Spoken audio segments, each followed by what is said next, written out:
अस्सलामुअलैकुम। वालेकुम अस्सलाम रहमतुल्लाहि व बरकातुहू।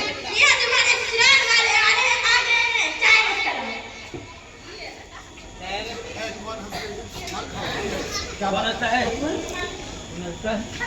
अरे ये बनाता हूँ। अस्सलाम वालेकुम रहमतुल्लाहि व बरकातुहू।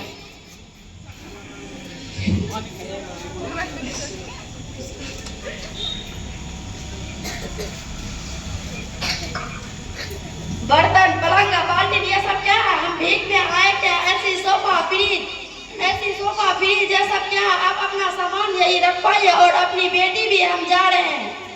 रुकिए आपा, हम जा रहे हैं। रुक जाइए ना अम्मी। अस्सलामुअलैकुम। वालेकुम अस्सलाम। देखिए आप, आपके यहाँ के लोग कैसी वादे खिलाफ होती है। शादी से पहले कह रही थी कि ये देंगे वो देंगे, शादी के बाद कुछ देने के नाम ही नहीं ले रहे हैं। अरे आप लोग ये क्या गंदा पोशाक कर रहे हैं? देखो आपा, हमने सब दहेज के आंसू वगैरह निकाल रखी है क्या? आखिर आपको भी तो बेटी है, कल उसके ससुराल वाले भी ऐसे मुतादा करेंगे तो फिर आप क्या करेंगे? अगर ये सिलसिला चलती रही तो दिन दुनिया तकलीफों से भर जाएगी और ससुराल में किसी को भी आराम नहीं मिलेगा।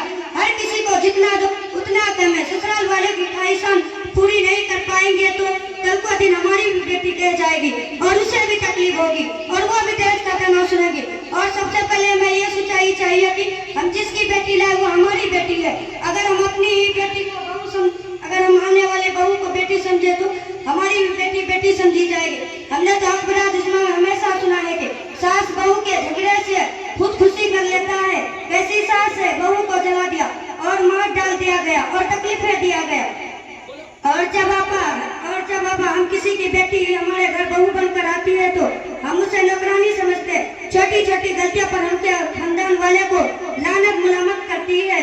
हदीस में आता है कि आप सल्लल्लाहु अलैहि वसल्लम ने एक जगह 3 बार कसम खाकर फरमाया, खुदा की कसम हर वो शख्स मोमिन नहीं।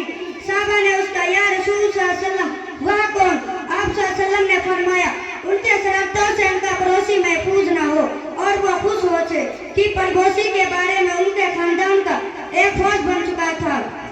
उनको तकलीफ देना कितना गुनाह है। इसीलिए मेरी माँ और बहनों से गुजारिश है कि मेरी आने वाली बहू को बेटी समझे और उनका मोहब्बत का खजाना खोले। आपा आपने तो मेरी आंखें खोल दी। आपा मुझे माफ करना। अब तक मैं अंधेरे में थे। एक दूसरे पर तोहमत लगाना, एक दूसरे को जलील करना, ये तो हमारी जिंदगी का पेशा बन चुका है। आपा मुझे माफ करना। मैंने आपस में दहेज का मुतालबा किया है। हमने माफ किया, अल्लाह भी माफ करेगा। बेटी जरा बहू को बुलाओ। भाभी, बात है अम्मी, बहू मुझे माफ कर दो, मैंने तुम्हारे साथ जुल्म किया और दहेज का मांग किया। मैंने माफ किया और अल्लाह भी माफ करेगा। शुक्रिया, आप सबकी आंखें खोल दी। अस्सलाम वालेकुम रहमतुल्लाहि व बरकातुहू। माशाअल्लाह, बहुत खूब, बहुत ही